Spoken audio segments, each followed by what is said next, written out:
What's up, spectators? Welcome back to another episode of Chaos Child. Last time, I gotta say, not a lot happened. The idea of Taku being a psychic came about, how his life is in danger because of it, and that's it. That's the whole episode. Let's see here. We're listening to the news at the moment, and they're talking about the sumo stickers. A close-up of the sumo sticker appeared on the screen as the announcer spoke. Ugh. The instant I saw it, I leapt up from my chair, hallucinating that all the nightmares I'd seen so far were real, booting and attacking me. I closed my eyes so that I couldn't see the sticker. Oh man, I drank a cup of coffee really fast, and I drank a glass of pre-workout, and it's producing all this spit in the back of my throat, and it's making me sound funny. It's really annoying. Okay, I can do it.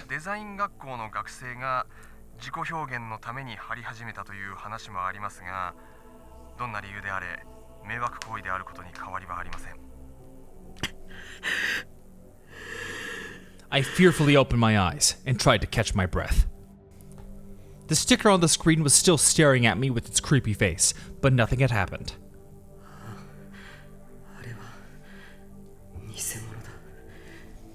I'd seen the 11th Rorschach image in the basement of that hospital. That was the real sumo sticker. And it had a terrifying effect on me. But many of the stickers that were showing up around town were fakes, put up by people hoping to be a part of the latest fad. They had no effect at all on me. Well, clearly not. Look at it right now.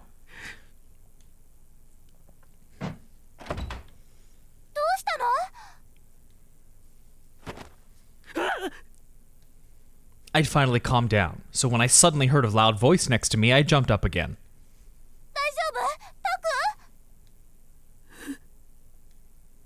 I recognized the voice, but still I fearfully turned around.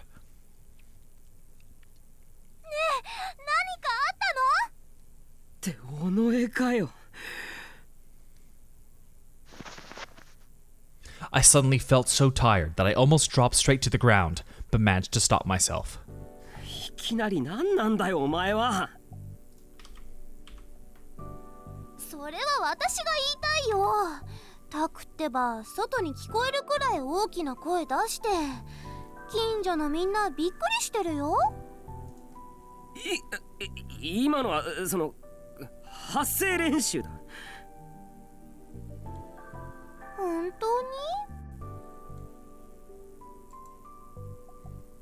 Sarika looked at me, worried. I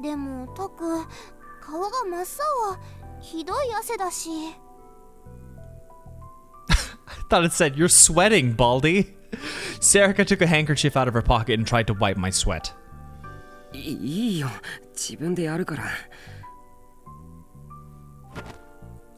I grabbed the handkerchief from her and scrubbed the sweat off my forehead.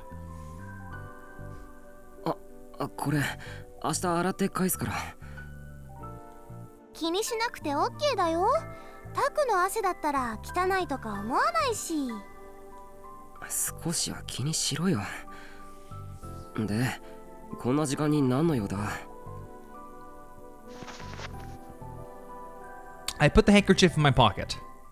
Her face took on a much more serious expression than usual, as she slowly began to talk.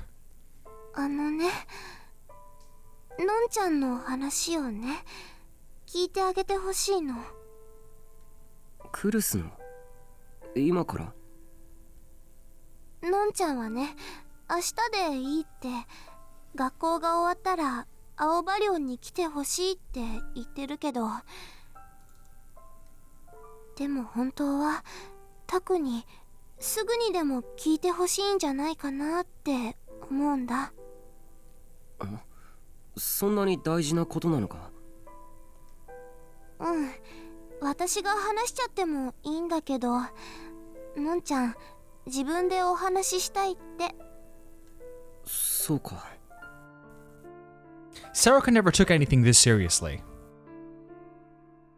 It must have been something important. わかった。これから青葉寮へ行ってみる。オッケー。さすがタク、優しいね。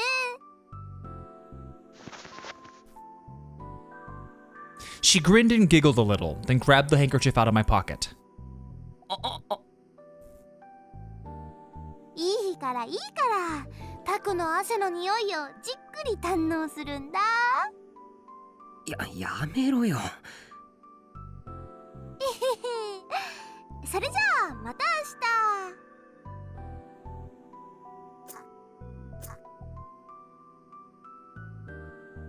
She squeezed her Garo froggy strap to say goodbye, then spun around and left the RV. タク。 I watched her go until she was out of the park. クルスの大切な話。 As soon as she was gone, I tried to think. What could she want? Did it have something to do with what happened? Obviously. When has she ever talked about something else? The idea scared me a little, so I got ready as soon as I could and left the RV.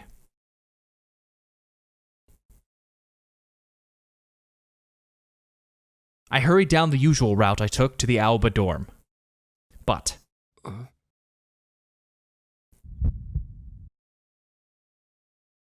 something was different. Something wasn't the same as it had been before. Something was wrong. I'd just come by this path on the way home from school, but... So, what was this strange, dissonant feeling?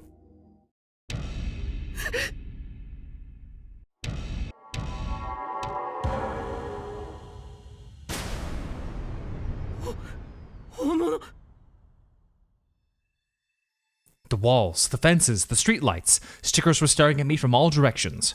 And all of them were real, not one of them was fake. It was that eerie 11th Rorschach image.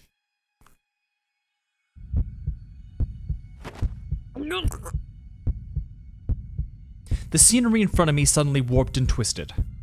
I felt the mountain view I'd just drank coming back up my throat, and I tried my best to keep it down. やめろ。見るなよ。僕を見るな。僕は能力者なんかじゃない。お前たちに狙われることなんてないんだ。 No, even if Arimura and Kurosata were right, and I did have some kind of power. It was only a tiny little power, which I couldn't master and wasn't even good for anything. だから僕なんか狙っても意味ないんだよ。やめてくれよ。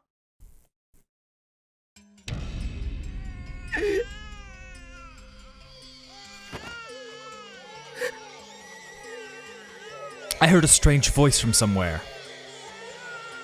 Like a cat in heat. No, this was... It was the sound of a baby crying. But I doubted there were any babies in this park. So what was that voice?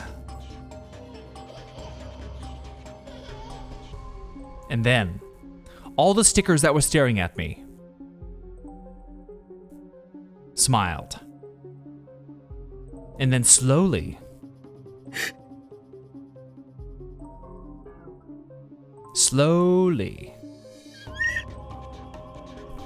their eyes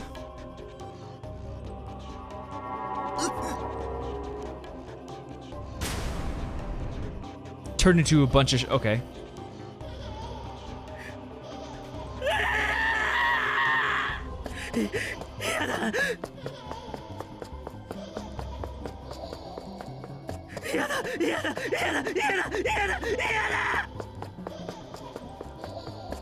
I ran as fast as I could, not caring where I went.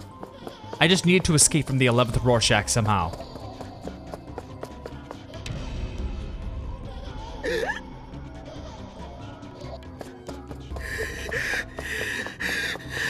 No matter where I went.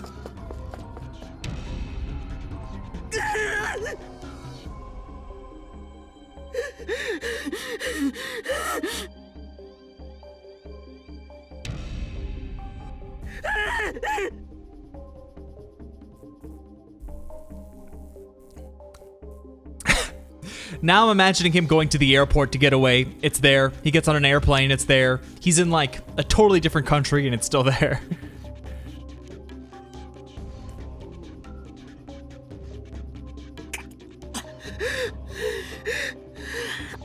There were so many of them. I feel like at this point, he should just stop freaking out, because it's like... It's been God knows how long. Were there really this many sumo stickers in Shibuya? How did I never notice?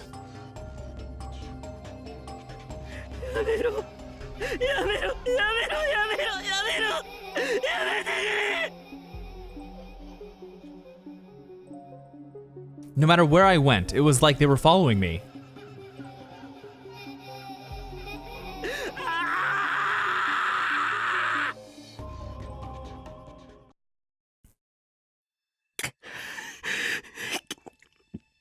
Ugh, gross. I don't want to hear him spit and swallow. Ah, shut up. I had no idea how long I'd been running from the phantoms of the sumo stickers. But no matter where I ran, the whole city of Shibuya was covered in sumo stickers. And each time I saw one, I felt sick, dizzy, as if I was going to throw up. Add that to the exhaustion from running, and I was barely able to stand. Just when I'd reached the conclusion that there was nowhere left in Shibuya for me to rest,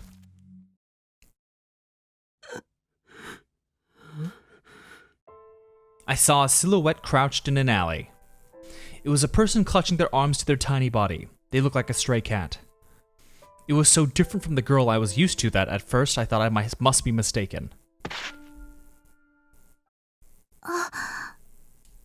But when she looked up, I saw that it was her.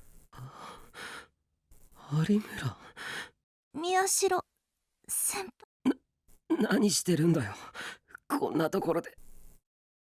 ちょっと気分が悪くて、あれのせいで。Arimura pointed behind her, but didn't turn around. But that was enough to tell me what she was pointing at. 力士シールか。そっか。先輩も。先輩もひどい顔してる。ダメなんでしょ、あれ。違う。僕は。I didn't want to admit it. If I admitted it, that would mean that I had special powers, like Arimura, and that my life would be in danger. That would mean that instead of me going after the case would be coming after me. なんだか急に数が増えたと思いません？あれ。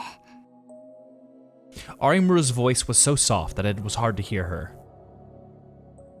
今、テレビなんかでも話題になってるから、情弱どもまで寄ってたかって張りまくってるんだ、きっと。しかも偽物だけじゃなくて本物のシールまで。迷惑です。まったくだ。そういう連中はすぐに飽きるとは思うけど。だといいんですけど。とりあえず青葉院へ行こう。僕やクルスが育った養護施設だ。そこなら診察室があるから具合が悪くても休める。はい、すみません。立てるか？それくらいはできます。She forced herself to smile, then ignored my outstretched hand and stood up on her own.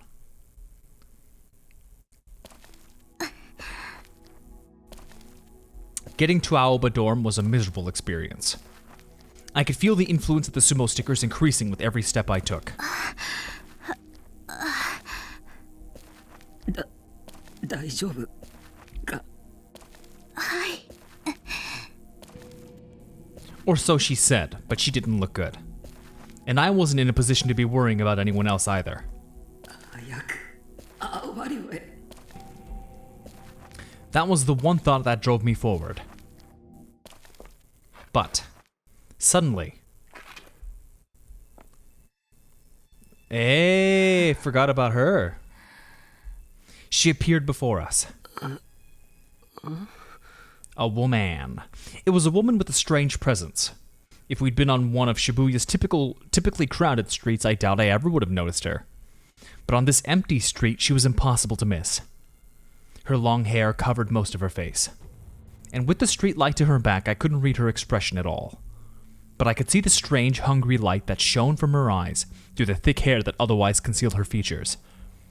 It was a dark light, one that somehow brought a deeper blackness, not illumination. 先輩 Arimura's voice was shaking. She'd realized how strange the woman was too. And then... my eyes met hers. The next instant. She laughed, or so it seemed to me.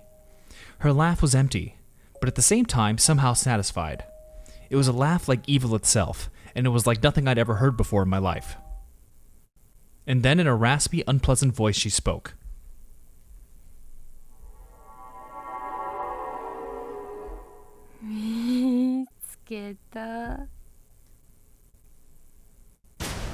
Be like, no, I found you first.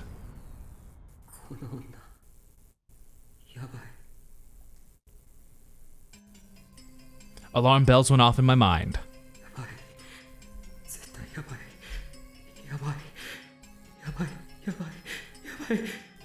My knees started to buckle.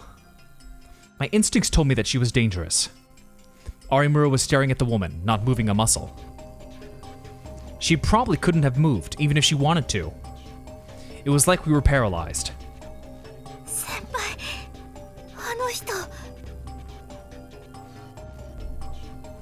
多分能力者です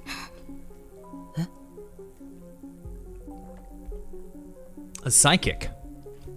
I didn't want to admit it, but just looking at the woman in front of me was enough to dash all my hopes.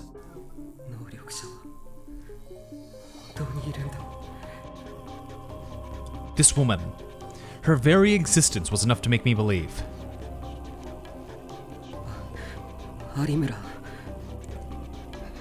なんですか あの女の能力ってのはどんな I didn't know about any of the Gigalomaniac's powers besides Arimura's, but from what I'd seen so far, some of them were a lot more dangerous than the ability to tell when someone was telling the truth. There had to be more types, for instance, ones that could be used as weapons. And there was no doubt in my mind that this woman had that sort of power. くそこんなことならちゃんと調べておくべきだった It didn't matter whether I believed or not. How could I not have the information I needed at a time like this?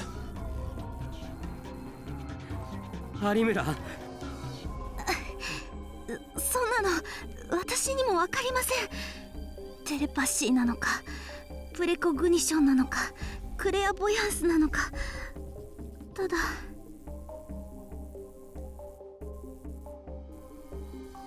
Arimura's eyes were fixed on a single point. She probably couldn't look away. あの人の能力はもっと危険な人に害を与える力だと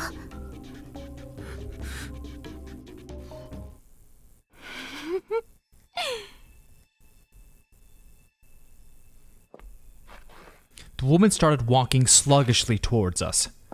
Slowly. I finally realized that the reason she seemed to be off balance as she walked was that she was dragging one leg. Maybe she'd injured it, or maybe it never worked right. She approached us one step at a time, as if enjoying our fear.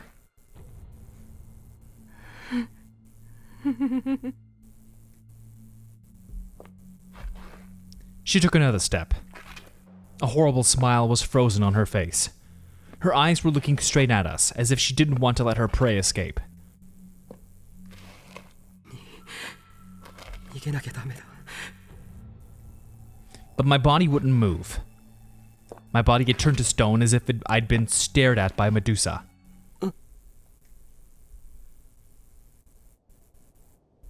And then suddenly the wind blew.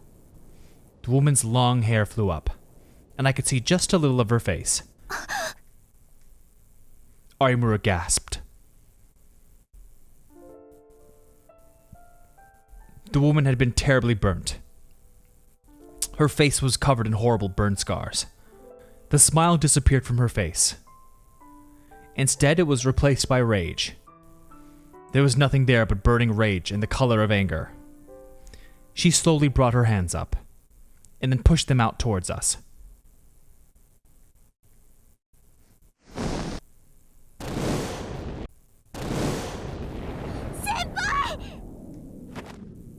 Orimura screamed and pulled at my hand as hard as she could.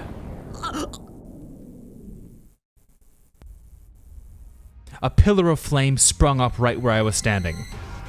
There was a blast of heat and an awful stink of burning asphalt. A burning pain ran down through my cheek as the heat struck.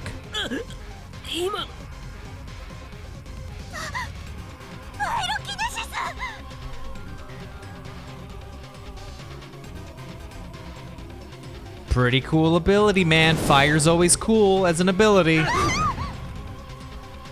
She waved her arm, and the next moment, the space in front of me was a sea of crimson flames. Orimura and I tried our best to get away from the fire. I knew that meant the ability to create fire.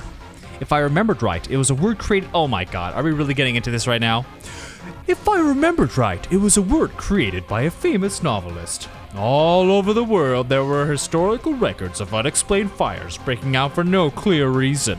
As this music is playing, just this whole historical explanation. Spontaneous human combustion, where a human body would suddenly burst into flame, was from one form of those Of course, spontaneous human combustion was considered pseudoscience, as not most scientists believed those incidents were actually caused by static electricity or EM waves. And now, real psychokinesis was happening right in front of me. Hold on, woman, I'm going through the history of pyrokinesis. The next thing I knew, the woman was stretching her hands out towards me.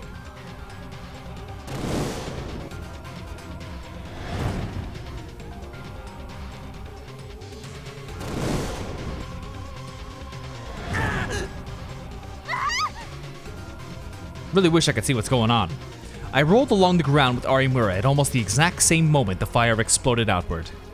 The smell of burning hair stung my nostrils.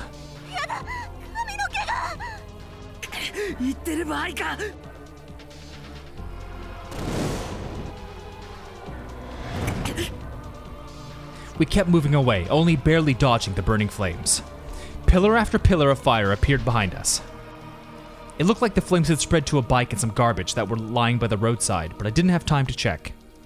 The woman was getting closer, dragging her leg as she walked. I tried to grab her hand and run, but...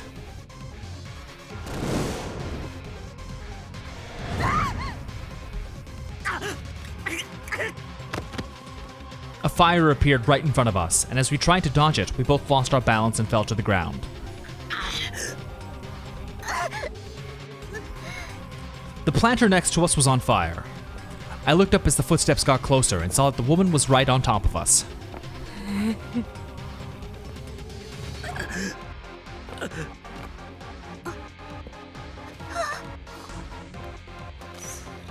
She's gonna kill us. That was what was going through my mind as I lay there, frozen in terror. This wasn't an anime or a movie. This was reality. The pain from where I'd hit my leg when I fell, the pain from the burns. All these flames, the smell of melted asphalt. It was all real. Kunosato had said that the Giglomaniac's power came from delusions, and not just any delusions. These delusions affected the brains of others, and through being shared, they became reality. 物理現象すらねじ曲げるんだよ。ギガロマニアックスの妄想と、それによって共通認識化された現実は、だからこそ、それは。Yes, and because of that, impossible pyrokinesis was happening right in front of me. And that power was going to kill me and Orimura. Delusional flames would become reality, and in that reality, we were going to be burnt to death.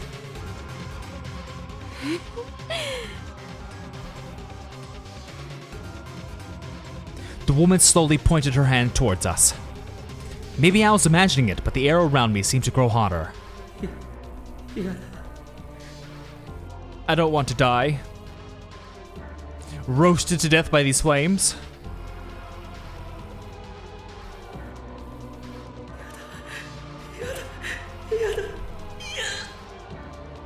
Well, it has been just about 25 minutes, so we're gonna have to put that on hold and wait to see what happens to them next time. So stay tuned for the next episode, and thanks for watching. Bye-bye!